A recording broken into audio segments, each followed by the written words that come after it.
Hello everyone and welcome back to another episode of Old Nerd New Tricks. I am the ManNerd. And I am Old Man Nerd. Yeah, that's right. I'm here with my dad. We're hanging out and I'm teaching him how to play D&D along with all of you guys. So we're taking this step by step. Have you ever thought Dungeons and Dragons seems cool, but I really don't even know the first thing about it? There are so many dice. It seems too complicated. D&D is only for people into that sort of thing. The good news is you're not alone. I've had those same thoughts and had many questions. Old Nerd New Tricks is here to help ease you into D&D without any pressure of jumping straight into a game. Today's episode, we will be talking about the character sheet, the character of the one that you just made. We made one last episode, so if you don't know what we're talking about, you might want to go back one episode. So today, are you ready? Are you ready, Old Man Nerd? We're going to get deep into it. I am ready. Okay. We are using D&D Beyond to do this. So go into your D&D Beyond account, and I have sent you a link to join a campaign so I can see kind of what you're doing with your character. Got it. So add your character to that. So he just clicked the link and then added his already made character into that campaign. So here we are. Now, click on view to view your character. He's magnificent. Yes, very magnificent. A level 1 half-orc fighter, but you already have a pretty significant backstory, which we will put in. Well, I'll tell you how to put into your character sheet after we're done here. Okay. Okay, so to start out, this sheet looks very complicated. Am I right? Yeah, looks like my tax returns. There's a lot of things going on here, but it's really not that complicated once you know what you're looking at. So right on the top here, you're going to see those stats: strength, dexterity, constitution, intelligence, wisdom, charisma. That's all those stats that we built previously when we were building the character. So right below the plus or minus numbers, it shows you a big number, and that's what your stats are at. So your strength is at 15, your dexterity 11, constitution 15, intelligence 9, wisdom 8, and charisma 13. Now the number on top of that is the modifier based on the number. So since strength and constitution are your highest stats, you get the highest modifier. You get a +2 to that. So anything that has to do with strength or constitution, you're going to get an advantage on that because your stats are higher. And then the same goes for like wisdom. You get a -1 since that's your lowest stat. Or dexterity, you just don't get anything. It's just a 0. So you just stay at where you're at. So how that translates, let's go straight into like a check here. So what we're going to do, we're going to get into some dice rolling. Now, since you don't have any real dice, you can do this on D&D Beyond. On the bottom left, you will see a icosahedron on the bottom left. All the way bottom left of your screen, you'll just see it. See a D20 there in a red circle. Okay, yeah, I see it. It's like almost like a pentagon. Yeah. Okay, so you're going to go ahead and click on that, and then it'll bring up a menu of all the other dice. So in D&D, you have several different dice that you can use. You've got the D4, 4-sided, D6, 6-sided, 8-sided, 10-sided. You have a 12-sided and 20-sided. You also have a percentile dice, which we really won't get into today, and a D100 that we really won't get into today. So basically, we just work with the D4, D6, D8, 10, 12, and 20. That's our main ones. So if you want to just roll a straight D20, you would go up all the way to the top to the D20, highlight it, and it tells you D20, and just click on it. Okay, and then got it. And then click roll on the bottom. 3, that's not so good, is it? Okay, so a 3. So you rolled pretty low on that. So depending on what we were going for, that could be bad. What we're going to do here is, now that you know how to roll that dice, I'm going to actually show you one more thing. Click on the D20 again, bring up that menu, and then you're going to click on the D20 twice. Okay. And then you see how it shows a little 2 there? That means you're going to be rolling 2 of them. I gotcha. So go ahead and roll that. Do I want to clear that previous roll? Yes. Rolling. Ooh, 14 plus 13 equals 27. Now you know how to bring up those dice and roll them if you need to, just by what you need to roll. Now, a lot of this stuff actually, you can do it automatically by clicking on your character sheet.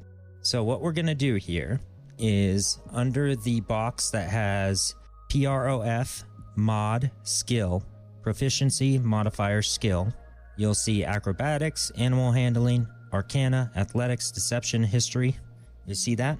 It is to the right of the saving throws.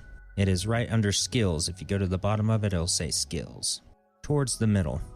Oh, okay.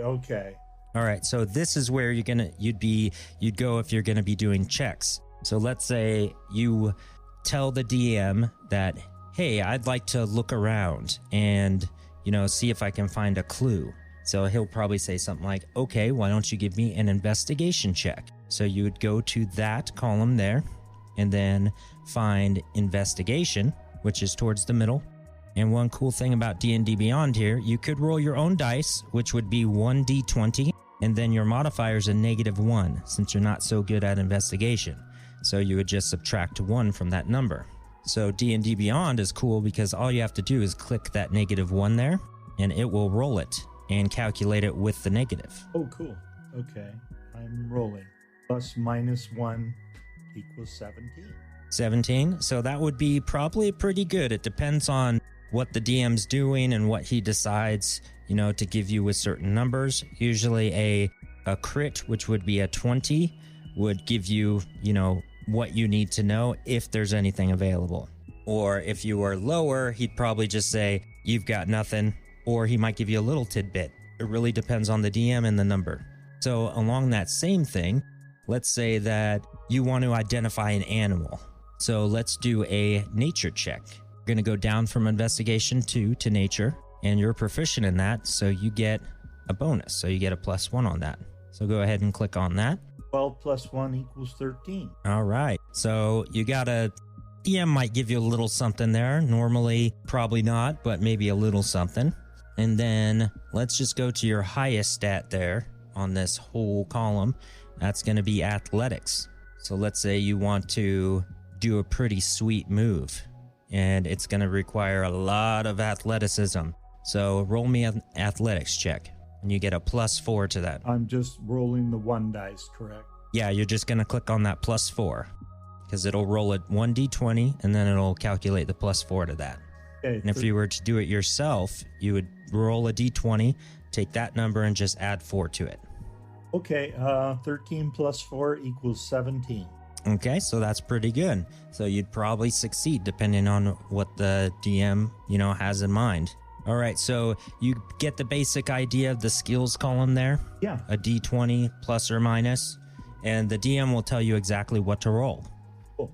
All right, now let's move on to the saving throws. So at the top of the skills column to the left, you have saving throws. Got it. Saving throws, the DM can have you do that for certain things like traps you don't see or attacks that are coming your way. There's certain attacks that do require saving throws. There's certain magical spells that require that. So there's various different things you can do here. What we'll do here is, let's say the DM says, roll me a Constitution saving throw. So we're going to do the same thing here that we did on the other checks. So you go to Constitution, con, and then just click on the +4 because that's one of your highest stats. You'll roll it and see what you get. I got a 12 plus 4, 16. Okay, so it depends on what's happening, but if it's a spell that requires a DC difficulty check of, what was your number? 16 total. 16? Let's just say it was 16, then you made it. If it was 15, you wouldn't have made it. If it was any higher than 16, then you make it. And it depends on what the spell or what the attack does. Sometimes if you save, you still take damage, but only half. Sometimes nothing happens to you. It really depends on the situation. But that could be the same thing for like dexterity check. So if you roll that, go ahead and roll that, or a dexterity saving throw. 2. Okay, so let's dead. say something's coming at you, and you roll a dexterity saving throw at a 2. So you do not dodge it. It hits you full bore. You're going to take some damage. And we'll go into damage and everything later on. All right, so now moving on from the saving throws. Any questions about that? Yeah, that seems pretty cut and dry. Okay, so down below that, you have your senses. Or I should have said cut and die in that. There's the dad joke. Okay, so your passive wisdom perception, and then your passive intelligence or investigation, and your passive wisdom insight. So these are all the numbers of things where you don't really have to roll for. If they are, the DM should know this. So let's say you're walking around something and you should be able to see something. If his difficulty rating for that is a 9 or lower, then you'll automatically see it. Okay. And then the same for investigation or insight. That's just passive. That's just all it should be. Now, you have dark vision. What that means is you could see in the dark up to 60 feet. Ah. Not all characters have that. So that must be from your race. That must have come from your race choice. Sometimes it comes from other things. Now, down below that, you have your proficiencies. Armor, you're proficient in heavy armor, light armor, medium armor, and shields. If you're not proficient in certain armors and you wear them, then you would get disadvantage on certain things, like, stealth or acrobatics or athletics or something like that. So you're proficient in those, so you can wear those and pretty much have no drawbacks depending on the armor that you're wearing. And you're proficient in martial weapons and simple weapons, so basically all basic weapons. And you have mason's tools. Ooh, and you are proficient at land vehicles, so that's cool. And then your languages would be there. It looks like we didn't have any languages picked out, but everybody speaks common. We would think that you would speak orc and probably one more. And then you can gain languages through certain things as you go. All right, so any questions on proficiencies? Nope. All right, so moving on from that. We've already got this whole section to the left taken care of. So we're going to go right up to the top, right to the middle, and it says proficiency +2 bonus. So that is your proficiency bonus, which will translate to other things like when you attack, or if you're a magic user, when you use magic.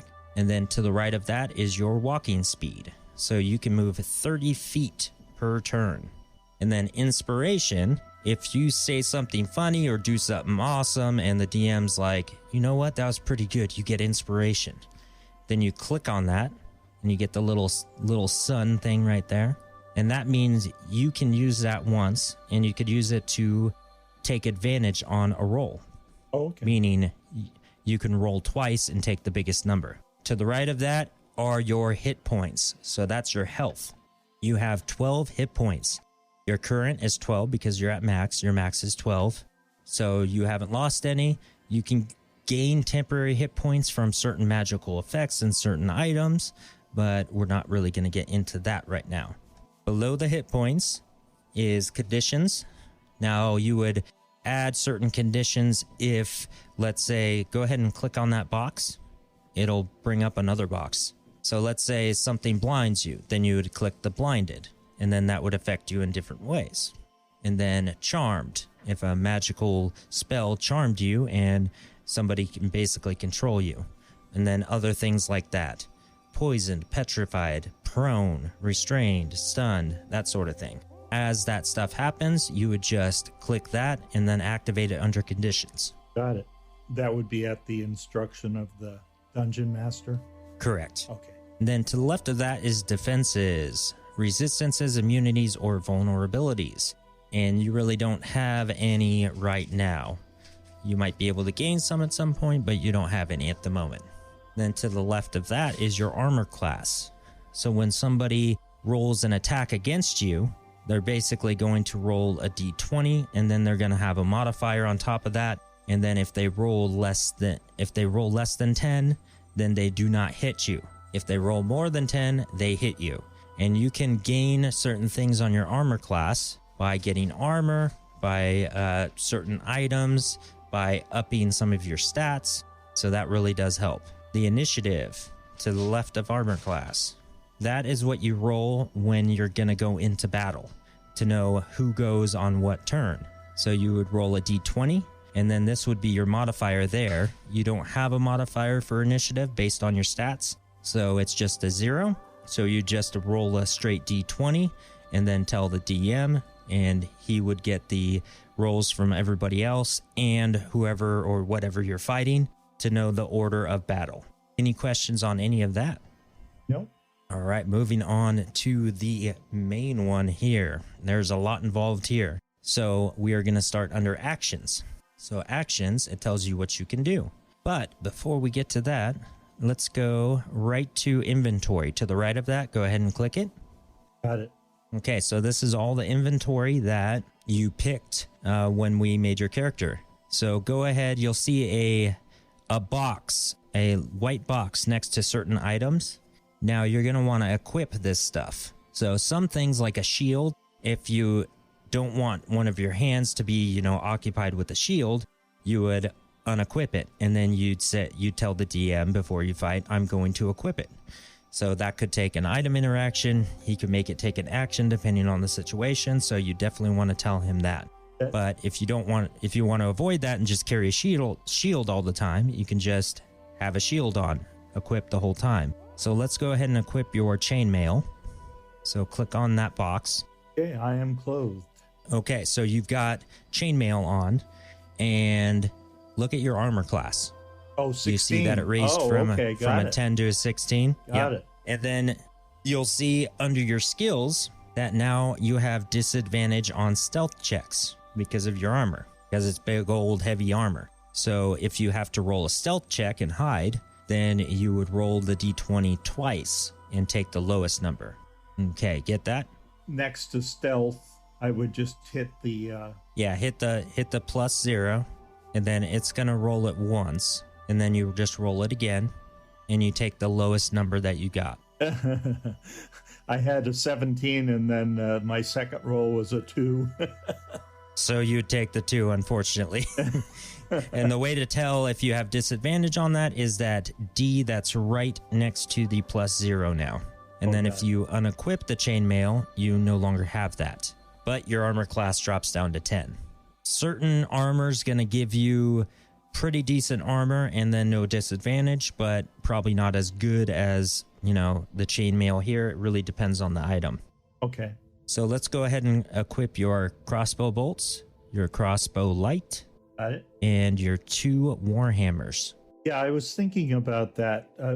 Is that a common style of fighting, or should I go with the shield? You can do damage. Oh, no. You can do damage No. with the shield, right? No, you cannot. Well, it depends. It depends on what the DM allows, but most of the time you cannot. But 2-weapon fighting is very, very common. And these weapons, let's see, 5 feet, bludgeoning damage, they're pretty good. Yeah, so you can have 2 weapons in each, or 1 weapon in each hand, 2 of them, and you can make 2 attacks. So that's if you can do 2-weapon fighting, which I believe you can. So let's go check that. Yeah, I think we checked on that one. So go up to inventory, and then to the left of that, let's go to actions. Okay, so now you see your crossbow there and your warhammers. See that? Yes, I got 5 feet reach on both, +4. That's good, huh? Okay. Yeah. Yeah. So +4 is pretty darn good for a starting character. So what this would be here is, let's say you're going to make an attack at someone, and then let's go with a crossbow first. So your range on the crossbow is going to be 80 feet. Now you can go to a max of 320, but you're going to roll at disadvantage if you go beyond 80 feet. But 80 feet is plenty. You usually won't have to go beyond that. As long as you're within 80 feet, you're going to make a roll on that. So go ahead and then click on the +2 because you get a d20 +2 on this. So go ahead and click on that. Yeah. I'm not going to Vegas next week. I got a 3. 1 + 3. Okay, so unless you're fighting like a rock, you probably won't hit it. So that would be a failure. So go ahead and just roll it again. Let's see if we can get you a high number. 9 + 2, 11. That's a little better. So let's say that's a lower class enemy and it hits. So you're going to roll some damage. So to the right of the +2 is 1d8. 1d8. So that's going to be piercing damage, which if you put your cursor over it, it says piercing damage. So if they have resistance to piercing damage, then they only take half damage. If they don't have any resistances, then they just take it full bore. So go ahead and click on the 1d8, and that's going to roll your damage. Old man rolled. It's a 2. It's a 2? Yeah. Okay. So your opponent would take 2 damage, so they would take that off of their hit points. Once they hit 0 hit points, they are unconscious. And let's say they have 12 hit points just like you. Once they hit -12, they are dead forever. Okay. There are certain things like magic and whatnot that can, at very, very high levels, that can bring people back. But at a low level like this, pretty much your character's just going to be gone unless the DM decides to save you. But in our campaign, people can die. Yeah. Oh.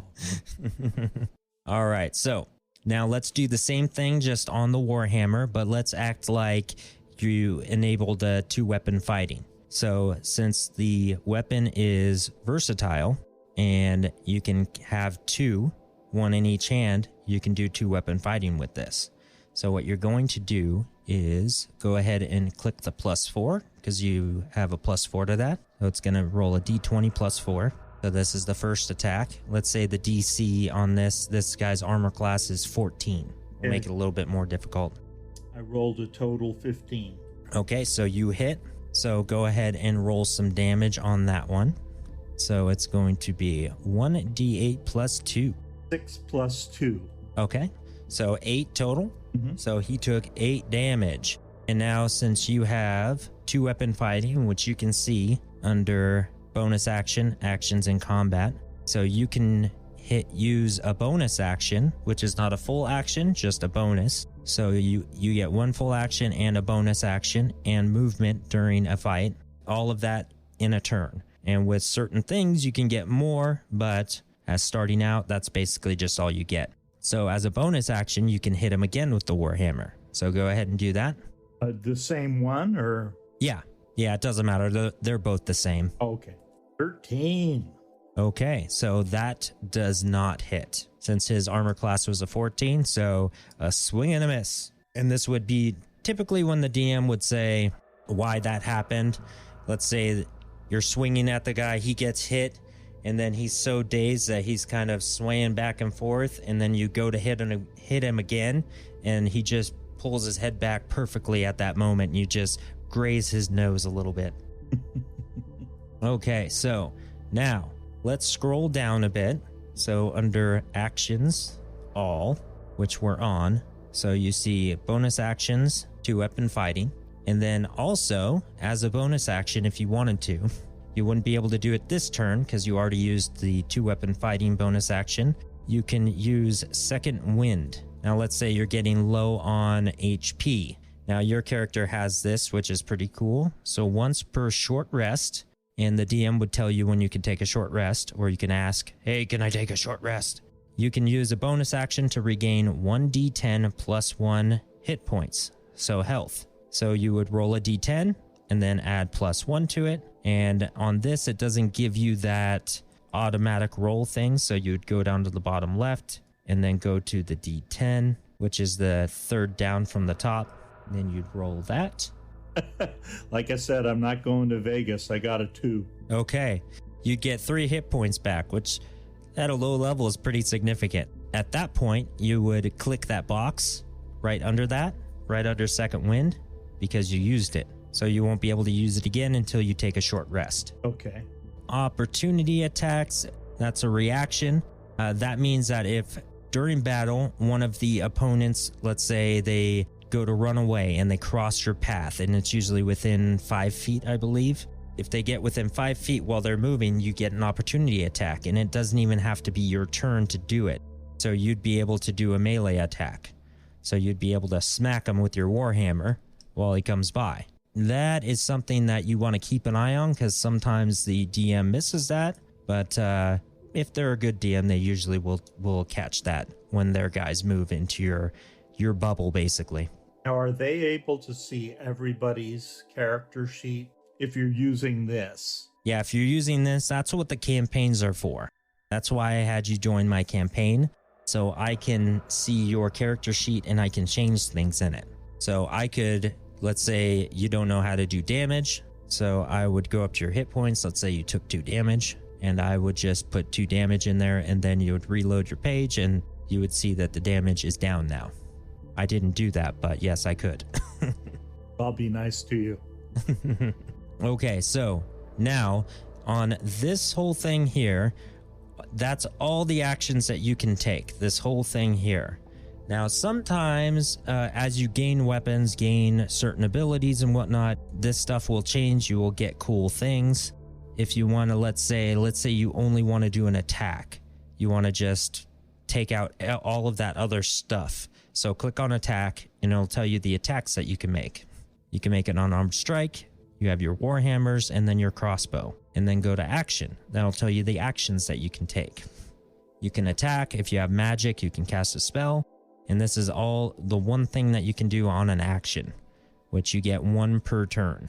Unless you have a special thing in your class or something that you gain that gives you an extra action. Some characters can do 2 actions per round. So you'd be able to like do 2 crossbow hits per round, or a crossbow hit and a warhammer.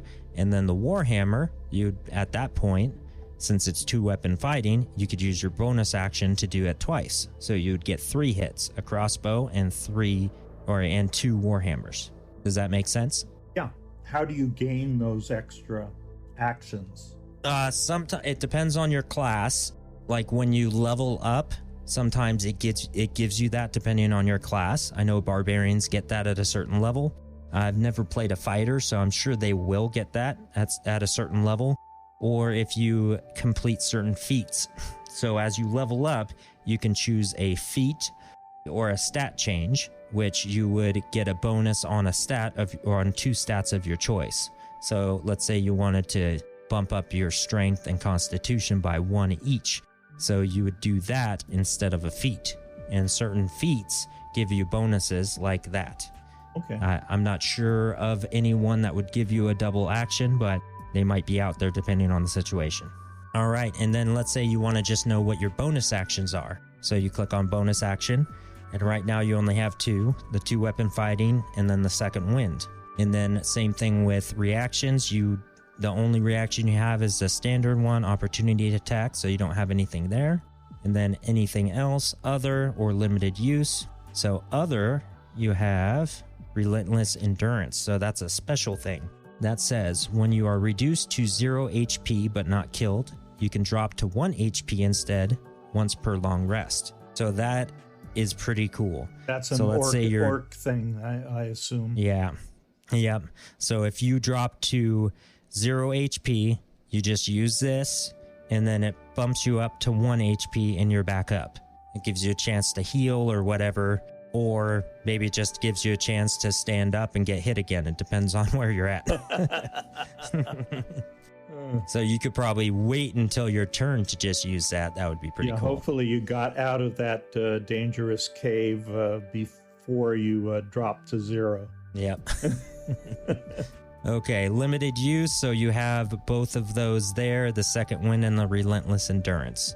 All right, so we already went to inventory before. Let's go back to inventory. So you basically know how to do that. If you're going to add any inventory at any point, like gold or a weapon, let's say you get a bunch of gold. So you see the currency to the right there? Yeah. You have 10 gold, right? Mm-hmm. Go ahead and click on the 10 gold.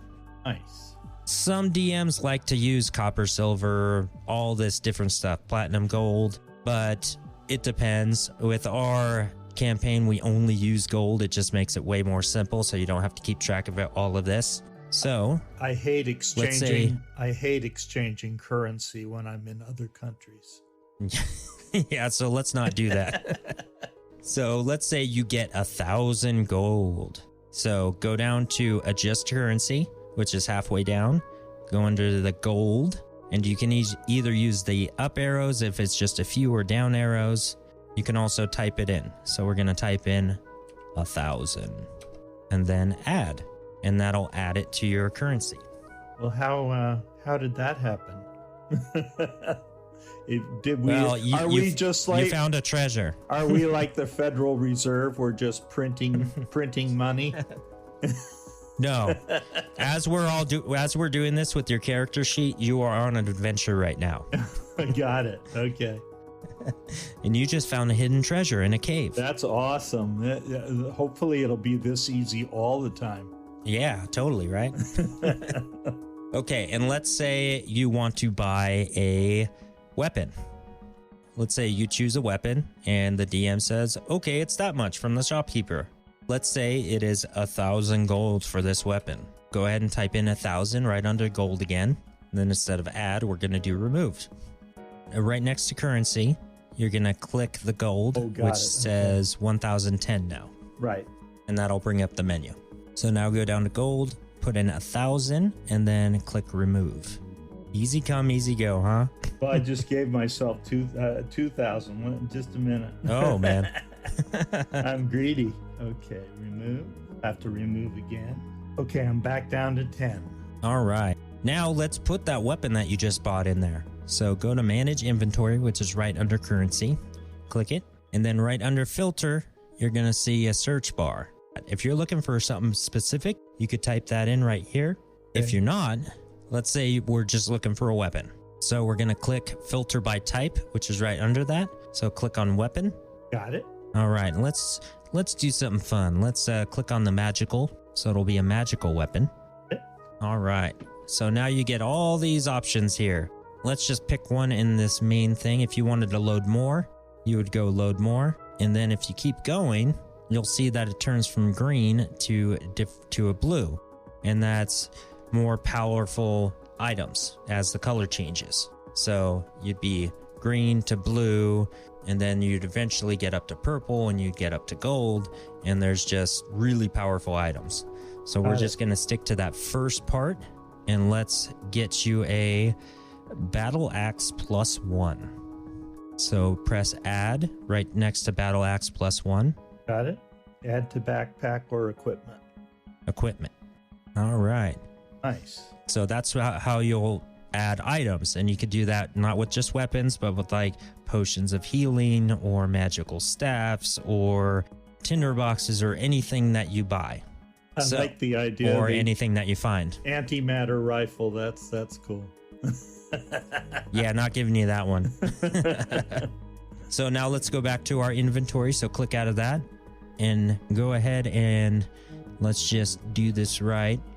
And unequip your warhammers and equip your battle axe. Now, is that a two-handed weapon?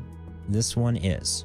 Okay, I'm ready to roll. Oh no, it is versatile, so you can have two. Okay, so you have a +1 bonus to that. So let's say you want to use that now. So go back to actions, and instead of a +4, you have a +5 on that now, because it's a +1 battle axe. Certain items will give you certain benefits. This one gives you a +1 to the hit, and then other ones might give you a bonus action to steal the life away from another opponent if they're hit with it, which that is a thing, and it's pretty cool. Cool. So now let's move back over to inventory. You have any questions there? No, that seems pretty straightforward. All right, I'll so probably let's move on. Need help with the hit points and stuff later on, but oh yeah, absolutely. It's a little confusing. And that's what the DM's for. Cool. So features and traits right next to that. So that gives you all of your features and traits. So you've got great weapon fighting. Read that because this is important. You can re-roll a 1 or 2 on the damage dice with melee weapons wielded with 2 hands. Okay. You're doing a two-handed weapon and you roll a 1 or a 2 on damage against an enemy. You can re-roll those because you have great weapon fighting skill. Oh, and you get the greater of the 2 rolls?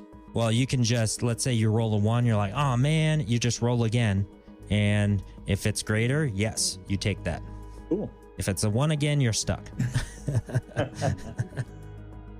And then we already know about second wind there and dark vision. You have proficiencies and then relentless endurance. Ooh, and then savage attack. You have that too. So when you score a critical hit, which is a D20, you roll a natural 20.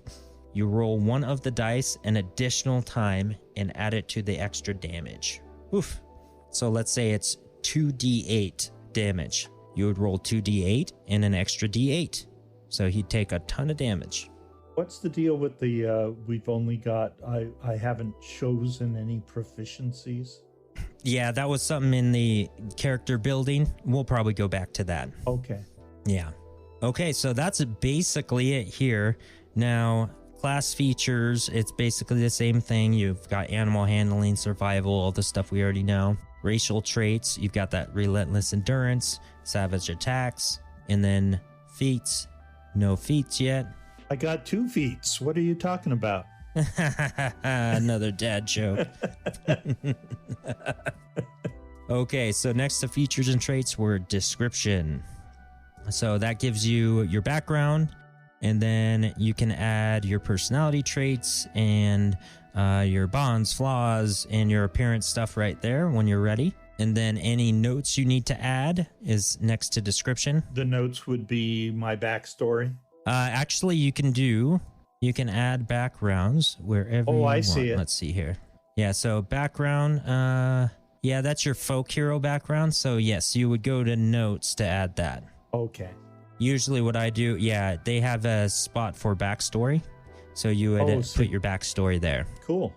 And then if you have any enemies in your past, you could put them there. Any allies, any organizations you're a part of, or just other, whatever you want to put there. So you can just add that stuff there. Extras, you don't really have to worry about extras at this point, but notes is really cool. That's where you get to add all your really cool stuff, like all the stuff you came up with in your brain. Well, and as the campaign progresses, you would add the people that you meet in the campaign, correct? Yeah, correct.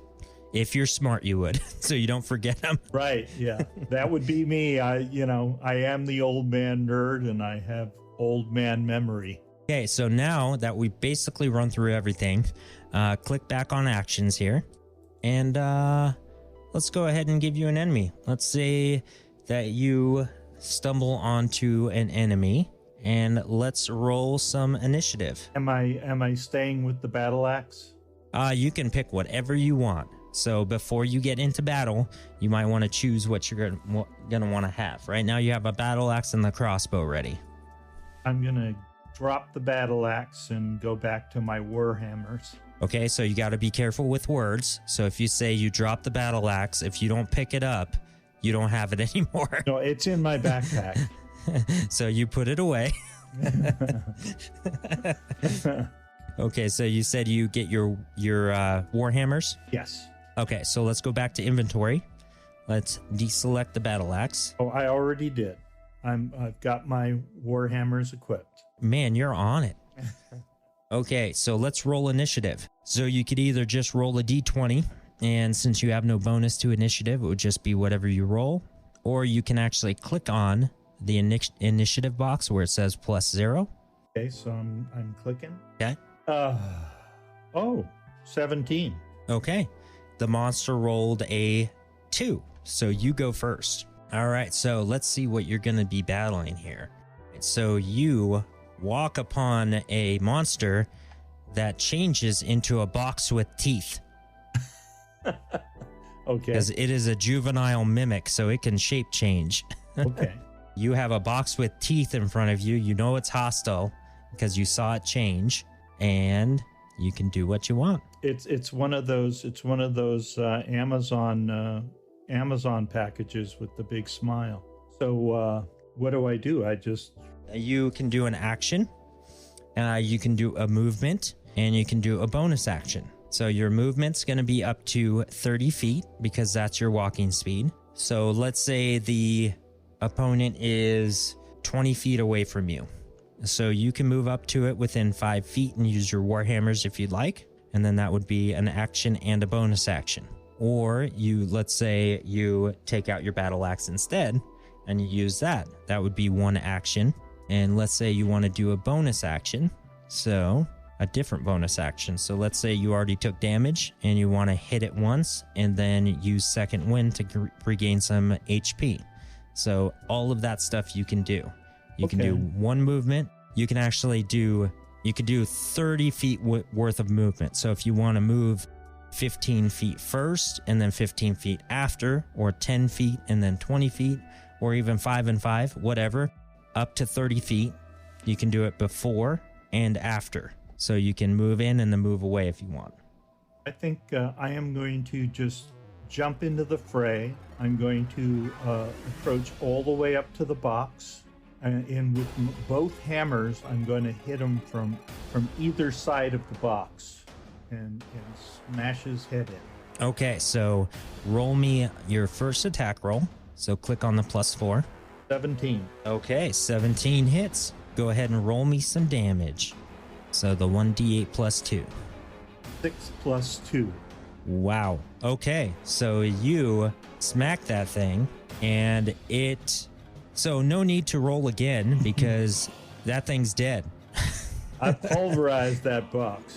It only had 7 hit points. Now it really looks like an Amazon box that's just been placed on your porch. Smashed all to hell. But instead of a grin, it's a frown. That's right. Okay, so that's your first little battle here. Let's say, just for the heck of it, you missed the swing. You rolled like a 7. You missed him, and then you did everything you want to do. You decide not to move away, and then he is up. So he could hit you he could take an action at this point, and depending on the monster or the foe, they can do different things. So this guy, only I can see what he can do. Well, I know what he's good at. He's good at, he's a boxer. He tries to bite you. I'm going to roll a d20. All right, so 16. So your armor class is 16. So since the attacker matches your armor class, he succeeds. And if he rolled a 15, he would not succeed. So he succeeds in his bite. And then the damage on that would be 1 piercing damage plus 2 acid damage. So if you have any resistances, you would put that into effect with the damage, but you don't. So you would take just 3 damage total. But since you already pulverized him, he's dead. And that never happened. It was a dream. Better, much better. Okay, now moving on. You walk a few more feet and you come across a rabid badger. What do? You don't know if it's hostile towards you yet. How far away am I? It is about 10 feet from you right now. Yeah, I'm going to take the crossbow, try for a headshot. Okay, now this is one of those things. You're not actually in battle yet. We haven't said roll initiative or anything like that. So there's a chance that you might not even have to fight this thing. Well, if you go ahead and shoot it, I'm hungry. Yeah, you're just gonna shoot it. Okay, so go ahead and roll me an attack roll with that. So the +2 next to the crossbow. 18. That's a d20 plus 2. All right, so that hits. Roll me some damage. 5. Okay, it falls down dead. Nice. Now I got lunch. Now you've got lunch, and now you can make yourself some lunch. Honey badger don't play that. So now you have defeated a couple of small foes, an Amazon box and a badger. Cool. At this point, we're going to end our episode. Any questions on any of this that you want clarified before we move on to the next episode next time? No, this is, it's starting to make some sense. It'll take a while, but. Yeah. And it seems complicated. There's a lot to it, but it really isn't once you know where to look. And I'll work on my character's background and stuff before our next episode. Absolutely. All right. Well, I'm the ManNerd. I am the old man nerd. And we'll catch you next time. See you later.